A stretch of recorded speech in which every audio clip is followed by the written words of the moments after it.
This is Mohammed Abdul from Nanowar of Steel, and you're listening to Brutally Delicious podcast. One, two, three, four. The Brutally Delicious Podcast. The Brutally Delicious Podcast. The Brutally Delicious Podcast. The Brutally Delicious Podcast.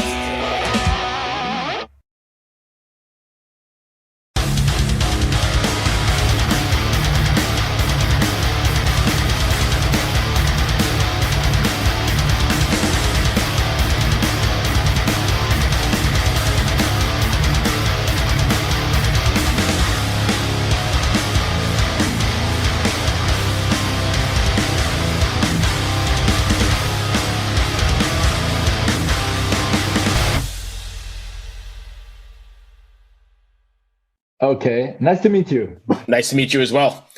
Where are you located? Where I'm located? Actually, my home. This is my room where I, where I work actually, and is actually also a recording room for the new record because it's been all the guitars has been recorded in this room actually. Oh, really? Yeah. But geographically in the world, where are you located? Oh, sorry. In Italy. Oh, We're Italy. Italians. Okay, great. And to be precise, in Milan, the Oh, wow. northern part.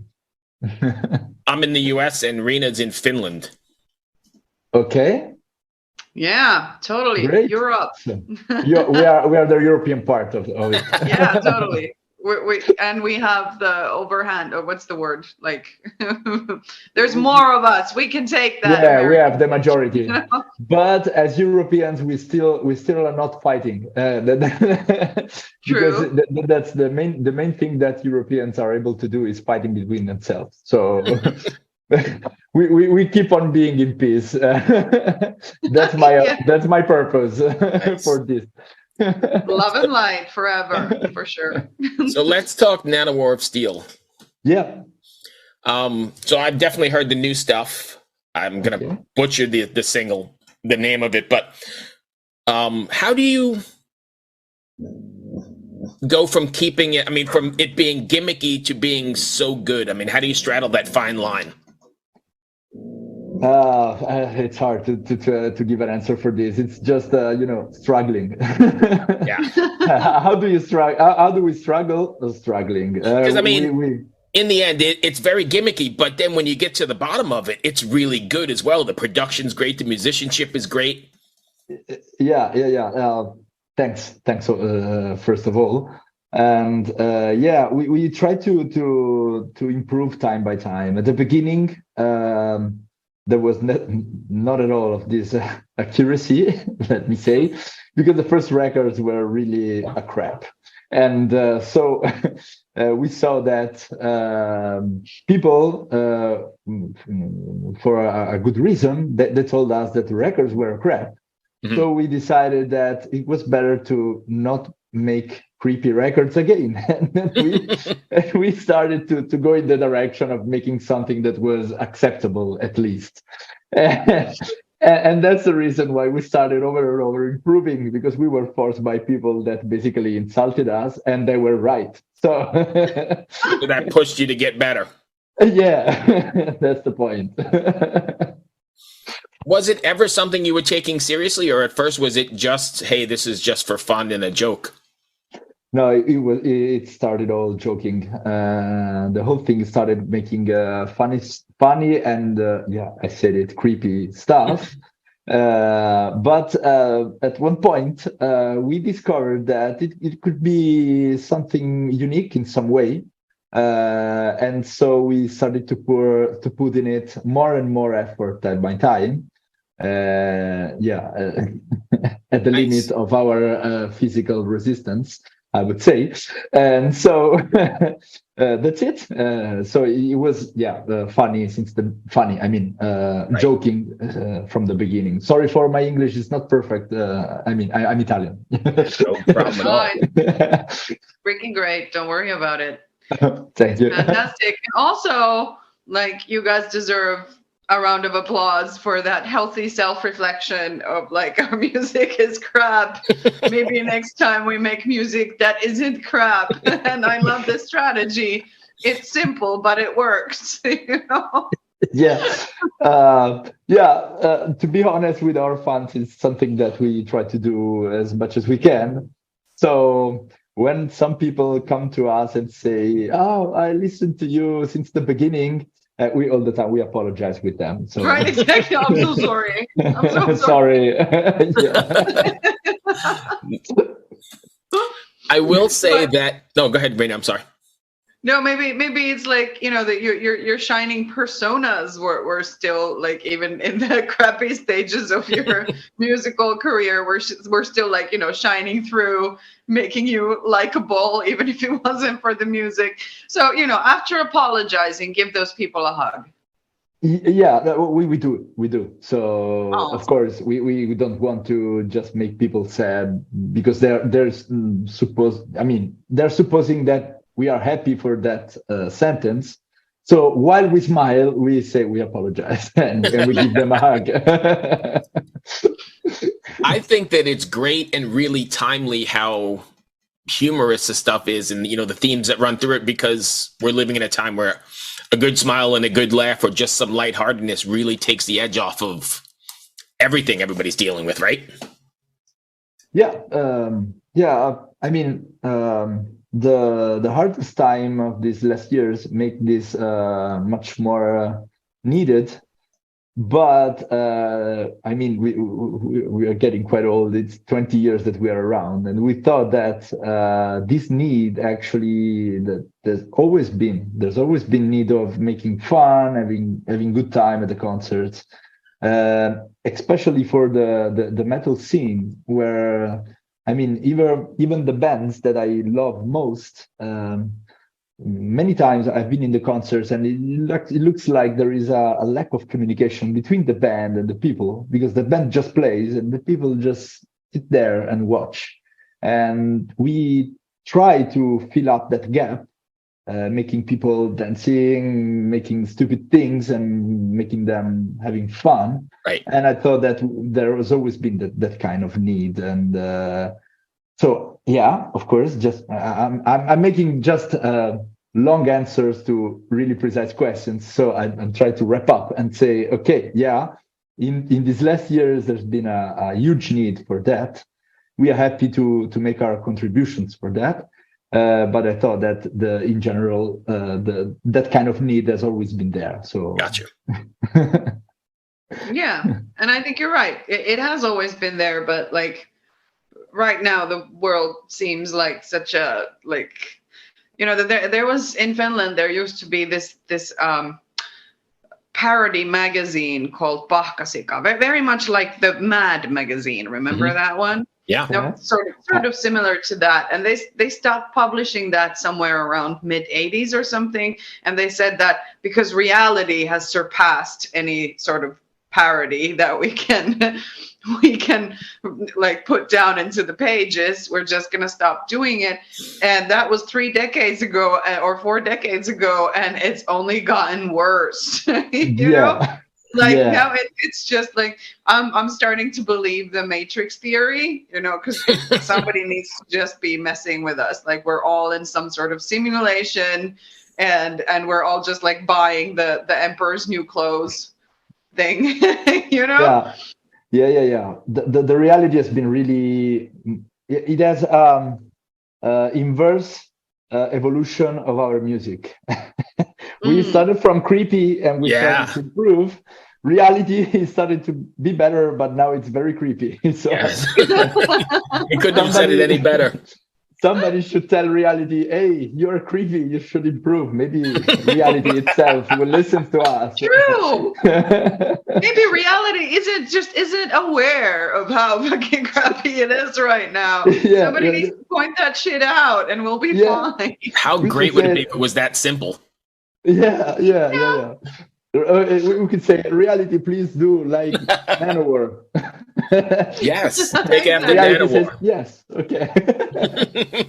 They can be shit again, and then you'll do good. You'll do good, you know?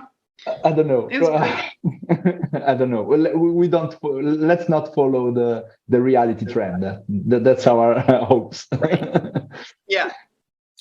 So when you guys are writing, are you intentionally, I know this one's sort of Italian themed or Italian folk themed, but are you intentionally writing a different album from the previous? Does that make sense? I didn't get totally. So do referring you the try to previous not one? write the last record again? No, not at all. Actually, because the last records were really particular. Was dedicated to Italy. We struggled a lot in the last years because we, at the beginning, started making something completely in English language.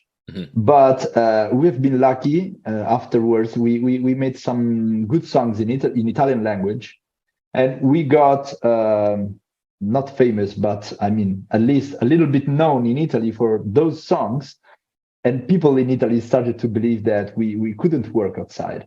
So we had to struggle because we were starting from making something in an international way. We actually made some tours around Europe.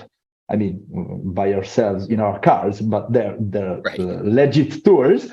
And then we focused in Italian. Then we focused again in English, and we have to convince people that we could work outside. Then the whole reggaeton thing came out, and Hallelujah itself. And when people convinced that we could possibly work outside, we decided to get back in Italian. And we made this record, the previous one, that is completely in Italian language. And then after we decided to get back to the English roots, and then we made the new records, Gotcha. this new record in this way. Do you find that it's more difficult writing in one or the other language, in English or Italian? Of course, for a no native speaker of English, it's a little bit more difficult. Of course, because our English is not perfect, as you can hear. And on the other hand, there is a problem with the references that you put in the jokes. Because if you say that in Italian, you can reference things that happened in Italy in the mainstream events in Italy. If you do it in English, you have to focus on not only on American or English things that happened, but worldwide. And if you address something that happened in some regions and they don't know, it's not known in other places, you have to be careful because you're making reference to something that maybe other people don't understand. Right. So that's the point. It's a little bit harder. More than a little bit. Yeah, and I gotta say, there's no reason for you to feel self-conscious about your English skills. They're fucking great. Oh, Yeah. thank you. You should Thank have again. seen us this one time. We did this interview with a Finnish band. Yes. and that shit was hilarious because the Finnish accent, I don't know if you watch rally at all, No. car racing. That's probably where the most famous Finnish people or ski jumping or whatever. But if they speak English, we call it the rally English because it's so bad and the pronunciation is. I had is no ridiculous. idea what they were saying at all. He had Okay. no idea. He could not decipher one word what those guys were saying, and it was hilarious. Thank But it God was Rita good was that I there was because I there. would have been lost. I was there by chance, the Finnish girl, to save the thing. But you're doing fantastic. Don't feel bad about Thank it. you. In Italy, when thing got worse, we started making moves like this or like that, and Yes. you can see that when I struggle a lot, I will start moving. But up to now, I didn't need it. Thanks anyway. Yeah, it's like Thanks a lot. hand gestures are amazing for a podcast. It really gets your message through. Right. Thanks. Any plans to take Nanowar of Steel on the road? Oh yeah. We have more than a plan. We actually have a scheduled tour. We will start in 1 month actually. On March, we're going to be around Italy.